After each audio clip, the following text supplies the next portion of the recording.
Hi. Yeah, I just want, hi. So good to see you, Leilani. Oh, I don't So have good to my, see you. yes. Um, so I just wanted to add in, I love all of these ideas that you're putting out. I have not heard of all of this. Sometimes, when we're working from home, we're so involved in our own work that we don't always get to hear other people speaking. So this has been a wonderful afternoon for me so far. Yeah, I just wanted to reiterate that this whole concept that if we're going to be more flexible and if students are going to be working in these smaller groups, we also need technology that keeps them engaged. So the content will be engaging, but how are they going to interact with the content? So we want small screens that are also touch enabled, right? So not all students will be able to use the keyboard in every situation. So making sure that we have portable, small devices that students can access in these small groups. And also when the teacher is being more mobile, that they can easily transport something around that's interactive and has that great visualization from all of this great content that everyone is creating right now. Yeah, and I think we're getting there, right? So Yeah. what you're saying, and here's the vision that comes into mind, right? Is that if we're going to make things really flexible, we also need to make the remote experience almost the same quality as being in person. You kind of think of Star Wars with holographs, and but the visuals and the accompanying things around how you execute for those remote students, they have a long way to go in most schools.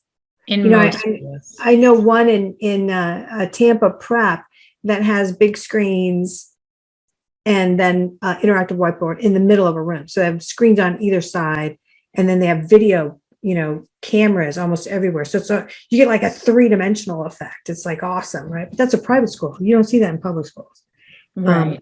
But that tangible being there-ness, we have a long way to go. And it's a hardware thing. It's also a network thing, right? Exactly. Well, if we go back to 18 months ago, the biggest thing was students had to just work on a worksheet. I mean, I know it sounds so basic to people probably on this call, but just to fill out a math worksheet.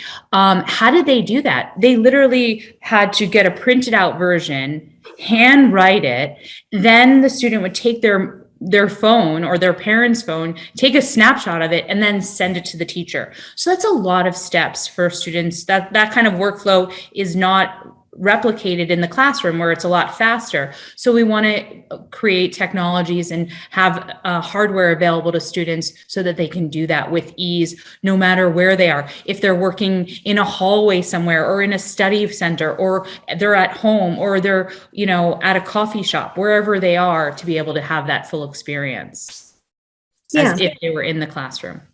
Yeah.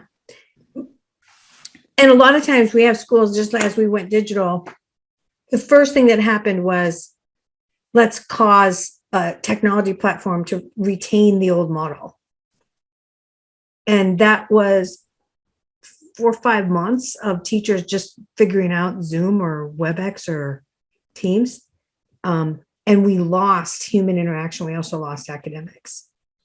So one of the things that we're really talking about right now is, yeah, you need the hardware to create on this as well, but you also need to understand that the digital transition is a transition to an elevated human intersection, a perfection of the intersection of humans. So it's the right thing at the right time. Like in corporate America, we don't set a meeting, Barry, I know you know this, unless there's a purpose. We don't get on Zoom all day to be at the office. Yes, but at the same time, I have some colleagues that we've built relations over time that sometimes we'll just get on a call just to flush out ideas. And then I'll be like, okay, I'm just going to send out a few emails, and we're just kind of working with proximity. We get a better experience, a more focused experience. So sometimes I think that when we're working from home or learning from home, it's just seeing another person kind of spurs ideas. And let me talk this through. I'm someone who I have to flush out all my ideas verbally. I'm not like someone who likes to write out all their ideas. So yes, I think that we need to hold meetings where or hold classes and cooperative or huddle time where there is a purpose. But I also sometimes think students just need to have a virtual or physical proximity to kind of create this creative space for them to finish a project. Yeah. And then is she on already or not? Oh, no, I haven't seen it yet. Doug will alert me if she gets on. This just happened to us the other day with another superintendent. They're Things are happening in the school. Hardest people in the universe to pin down because they get pulled into all kinds of side phrase. I think one of the guiding principles of being a superintendent or any administrator right now is like, be ready for anything. Every day that you go to work, it's not going to be normal, right? Like your schedule is not your own as a leader. You also brought up something very important, it was actually a fact that I was looking for, but I got distracted and didn't circle back to it. You said that 96% of students have a device. So now as students are in the classroom with their device especially at the middle school level, where now for the last a year and a half, they've been staring at their personal device. When they go back into the classroom, they're kind of feeling like they missed something. So I think finding a software solution also that allows students to collaborate with their peer across the room, or maybe their peer is home because they're not feeling well, or maybe they have to travel for some sort of extracurricular activity. So I think the one-to-one, we kind of learned how to use that device and collaborate. So now that we come back to the classroom, I think we have to bring that also back into the classroom, using the one-to-one device and collaborating, even though we're in the same room, if that makes any sense to you. Yeah. So there's two directions to go with that whole conversation, right? It's like, one, technology is never going to go away. And teachers telling students, like, put your phone away, put your device away. There's really one good reason for that and a lot of bad reasons for that, right? Like you shouldn't do that as a teacher. Right. One is corporate America doesn't do that to you. Like you go to a meeting, you're expected to take notes, look up stuff. Somebody mentions something like this, or I got to show you this. You're using the machine to augment the mental exercise that you're in the middle of. Like, let me Google that. Oh, no, that's too far away. Blah, blah, blah, blah, blah, blah, blah. I looked at Google Maps, like, okay, let's look at, here's some data we needed, like to a point that you just made. Let's go in a different direction because of that. That's normal, right? It's not normal in schools. And the second thing is, we've had a lot of conversations now in our Edu Jedi meetings as we're working on the update of the reference guide that we put out annually about student agency in the age of smartphones, which have they've caused the mental construct, the way we construct our minds now and where we feel angst, to have communications because of the way a phone is structured, to be short form and visual. So texting, short form, and people even shorten words, right? Like students do this. and even if they're watching a video, it's like TikTok style. It's like, I want it to be short. So long form learning, as soon as you put a student into it, you bring them out of this world of everything short form, visual and concise, and you stick them in long form, and you have friction. Because if something's taking longer than that moment when they normally shut off and move to something else, they're on to something else, and then they shut off and move to something else, right? If it's taking longer than one of those moments, they want to shut off. That's the way their minds are built now, right? So we need to train students to be long form attention people, right?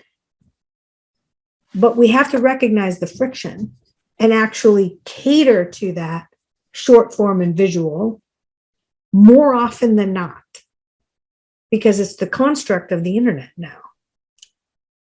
That makes sense? So this is a big thing. We're going to be talking a lot of, from the research perspective, a lot next year. I'm interested to see what the research says about the length of video. So we have our own video assisted learning. We have our own video library here at ViewSonic, and I'm interested to see what they say the length is, right? Because, you know, on TikTok or Reels or on Instagram, any of those, the videos are, you know, 90 seconds, but what is the actual length for student engagement at the middle school level? That I think will be interesting to see. And then making videos, as we move forward, making new videos that adhere to those lengths. Yeah, so the question is, at what point do we hit that mental friction where the mind wants to skip to the next thing, right? Yeah. Because that's what we're dealing with students who've grown up with an iPhone since they were 2. We're dealing with a usual structure where it's the same thing as like our meal structure, right? Like we're used to having breakfast, wait an interval, lunch. It's like our bodies almost just get hungry on time, right? But this thing of how minds are structured, you know, somebody from Oregon, one of the service units, we were talking about this the other day, and he said, but we still have to cause them to accept and live with long form. I agree with that. Yes. I agree with that. But short form, they hit that moment, right? Which is maybe a 2-minute, 5-minute moment. And their mind says, skip to the next thing. And then they pull out their phone and use it under the desk, right? Yeah. Because they're turning you off, right? So we have to a degree, cater to that, I really believe. Well, Bari, I think what we want to do now, let's have you do your presentation. I'm going to give you the screen now. Thank you for your patience as I transition into sharing my screen. So I'm going to be talking about Back to School Easier with ViewSonic. My name is Bari Gersten, and I am the Education Marketing Manager here at ViewSonic. And I recently took on this new role during the pandemic. And before that, I was doing professional development for ViewSonic. And before that, I did professional development for smart technologies and other ed tech solution providers. Before that, I started my career as a middle school science teacher. So I always like to give a little background on on where I'm coming from. All right, so I chose this picture right here just to get us started to thinking about our own experience in education. When I first started teaching, I was a little bit shy in front of the students. I was a young teacher, and I always had my students come up to the front of the room and teach and do peer teaching. I love peer teaching still to this day. Getting students to come up in front of the class, in front of a panel. So right here, we're looking at the view board. The students are up here demonstrating for their peers. You'll also see that this board here is mobile, once again, talking about that flexible technology. So I like to start off with this image, and I want you to think of an experience as a teacher or as a student yourself where you had that experience where you got to teach as a student, or a positive experience you had as a teacher. So hold on to those memories and share those with your students, and then possibly share them with us at the end of the presentation. So now, as we head back to school, we are seeing schools open and close already, but let's focus on the schools opening. And as we head back and we're opening our schools, there's also a ton of ESSER funds coming at us. And I know a lot of people want to purchase things, and a lot of people are trying to sell things, but I really think it's important that we don't create more e-waste, that we're not buying things we don't need just because someone told us that there is a product. So really what I suggest for people to do is, before they purchase anything, is really conduct a digital DNA analysis of everything in your classroom or in your school that you already have. So what is currently in the class? What kind of digital curriculum do you have? What kind of technology do you have? And assessing whether those technologies are working or whether they're not working. Then we need to assess the needs of the classroom. What's the direction we're heading? Are we heading to this more hybrid model and what are the things that we need to get us there? Are we creating smaller spaces for learning? What do we need to get us there? Then once we've identified all of those needs, we need to find a hardware that addresses those needs. And then we need to be mindful that the software needs to actually tie in all of that hardware. Once we have the software and the hardware in place, that's when we really need to focus on making sure that we have ongoing professional development. To me, coming from the professional development side of things at several ed tech companies, professional development is really what holds everything together. It also makes sure that it's a successful implementation. So a lot of times, a lot of companies offer a free online training, or they come to your school once and that's it. It really needs to be ongoing in order to support the teachers and their adoption. So when I think about I was thinking about what do classrooms look like? So because I haven't been visiting as many classrooms since the pandemic, I just wanted to get a brief overview of what all classrooms look like. So I just used a Google search and I typed technology in classrooms. And the first thing you'll notice is that no two classrooms look the same. But in all of these classrooms, we see that there already is some technology, especially on the left-hand side. There's a lot of technology we can work with. Unfortunately, we do see a lot of old projectors in classrooms, and those old projectors, we always have to close the blinds to make sure all the students can see them. But we do see a lot of televisions that can be repurposed in the classroom. We also see a lot of students already having, I love that you said 96% of students already have a device.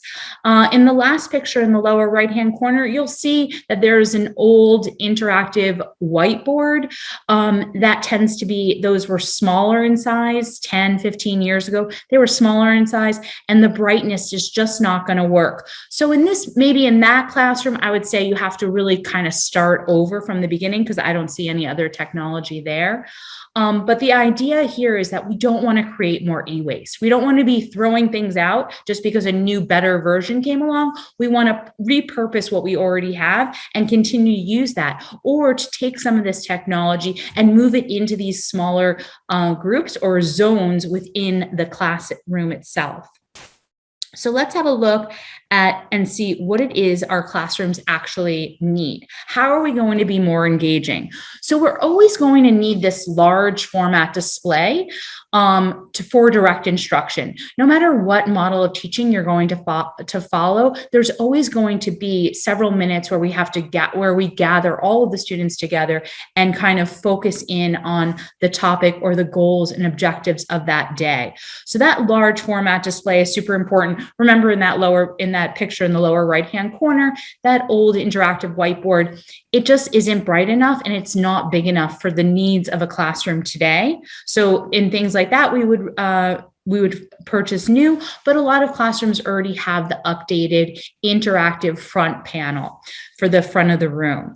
We also need opportunities where students can share and communicate their work and their ideas in real time, right? So students are going to be working at different projects, as you shared before, Leilani. People are going to be on different things throughout the day, but we want to see what students are doing. And remember back to that first picture we talked about, a student can share their screen and then do that peer teaching to kind of show their understanding to their peers as well as to their teacher. We also want to have easy access to resources that teachers are already using. So it's been a stressful 2 years. So we want to make sure that teachers feel at ease, so that any new technology we bring into the classroom, any new software we bring into the classroom, that it interacts with things we're already familiar, right? So all teachers love Kahoot. All teachers, math and science teachers especially, love things like PhET, any kind of interactive simulation for science and math. Those are all things that need to work with whatever new technology we bring into the room. We also need these huddle spaces for small group collaboration. We've known that students learn best in these small groups, and so we need to create more interactive zones for them to do this in. And then we always want to have a simple platform for teachers, admin, and students to communicate and collaborate. If everyone's on a different page, it makes it very difficult for everyone to get all the information. Like at my company right now, we still use Zoom to chat, and we also use Teams. Just today, I missed an important message because they sent it through Zoom, and I don't check Zoom as frequently. So there's a lot of miscommunication when we're not all synced up on one platform. So really making things simpler and easier, not just for the teachers, but for the students and the admin as well. So just to give you an overview, we are ViewSonic. We do make the view board. So that's that interactive front panel. It comes in sizes from 55 all the way up to 98 inches. And that's really the central hub of the classroom. It doesn't necessarily have to be in the front of the classroom. Remember, I mentioned before that I showed the first image, had it on the cart. So I love the idea of the flexible classroom, flexible technology, and also flexible furniture. So putting it on the cart, having only one cord, this can easily be moved around the room or moved around a media center or media commons to help facilitate larger group instruction. So all the products you see here, other companies make them. So things like the commercial display. So that's just a large format TV. We also have a touch display, which goes all the way up to a 24 inch. We have a webcam, a document camera, a Chromebox for schools that want to stay in that G Suite for education. We just put our software on there. And we also have a MyViewboard box. The MyViewboard box turns any device into a ViewSonic product. Now, as I was saying, lots of companies make, like you could get a webcam on Amazon, right? But what is the difference with our products and our competitors is that we have the MyViewboard ecosystem. So this is our software suite that really pulls everything together. So the whiteboard, the MyViewboard whiteboard really takes all of the content for a teacher. So as a former middle school science teacher, I would have videos, I would have PDFs, I had Google Slides, I had interactive websites like FET that I loved using. And if I wanted to use all of those resources in one period, it would take me so long just opening up all of those different things. So the whiteboard really is like the glue that holds all of that content in one place. So if I'm doing a lesson on the water cycle, I can show my video, I can go out to a website to talk about the water cycle. I can open up a PDF that I've used for the last 10 years and make it interactive and have my students or myself annotate on top of it. So that's our whiteboard software. So the whiteboard software integrates, remember what I said, making sure that we can continue to use all of the resources we've always had. So making it integrates with OneDrive, with Google, YouTube, old smart notebook files, old Promethean flip charts, and also Classroom, as well as Zoom and things like that. So now the other thing, teachers don't want to spend all of their weekends creating content. So we do have the MyViewboard Originals, and those are backgrounds, lessons, and interactive games that we create. We also have a companion app, and that really turns the teacher's mobile phone or tablet into a single sign-on device for the board that connects obviously with their Google Drive or their OneDrive, but it also turns their mobile device into a mobile document camera, laser pointer, and slide advancer. We also have display, which allows us to, for students, teachers, anyone who walks in the room, to share their screen up to any device. That could be just a TV, or it can be an interactive front panel. Then I mentioned this before when we were talking about videos. We have a video-assisted library.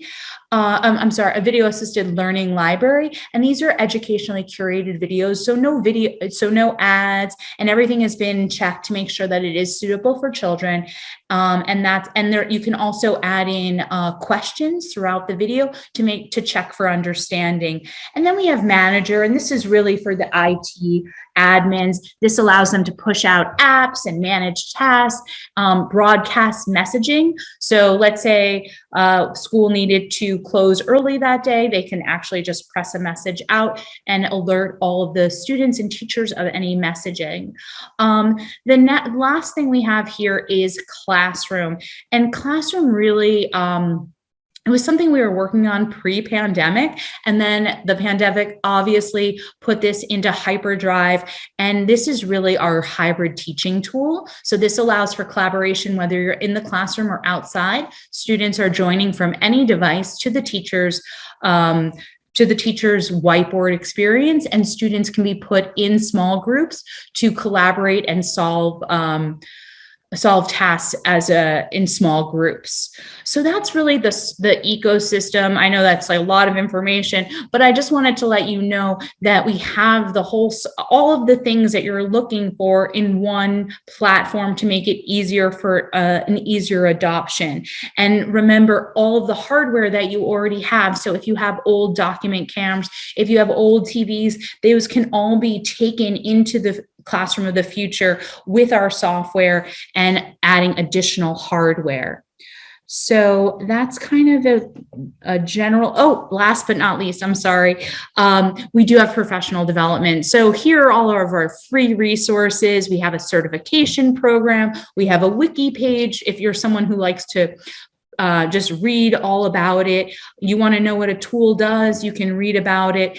If you're more like me and more like our students, you really like those quick tutorials you can find on YouTube. They go from 2 minutes to, we have longer ones for an hour or so, but those are all on our YouTube channel. And it's really the professional development that makes for a successful year-end implementation of any new technology. So I know that was a lot. I just wanted to give you a brief overview. And if anyone has questions, I'm more than happy to answer them. Feel free. Okay, I'm back. Beautiful picture, by the way, Bari. Oh, thank you. That looks like it's a super great school. I want to go there. And that is probably in I believe that is in our office in Taiwan. It's really nice. My goal is to get to Taiwan sooner rather than later. Yeah. Yeah, for the food alone, right? Exactly. The food, the hiking, I love a beautiful culture. And they stayed COVID free for a very long time. Bari, this has been awesome. And you're going to share like a little longer thing tomorrow during lunch and learn, right? Yes, it'll be similar. I wasn't expecting to go into that much detail, but we'll take a deeper look into all of those kinds of things and offer people the opportunity to share what, schools can speak up and share their personal digital DNA with us so we can get a better understanding of what's happening in schools and what their needs are. Yeah, and I like your mention of huddle spaces. So the Learning Council research has been asking about space use, obviously, in our national survey and how people are using space right now. And we hear huddle space a lot, let's have a huddle, which I think is super cute. There's also a lot of schools that are putting in phone booths, so you can have some private phone place, if you have to call your mom and she's going to yell at you. So, how that goes. But thanks for mentioning all that. So, okay. Well, Bari, thanks for sharing, and hopefully you'll share some more tomorrow. Thank you.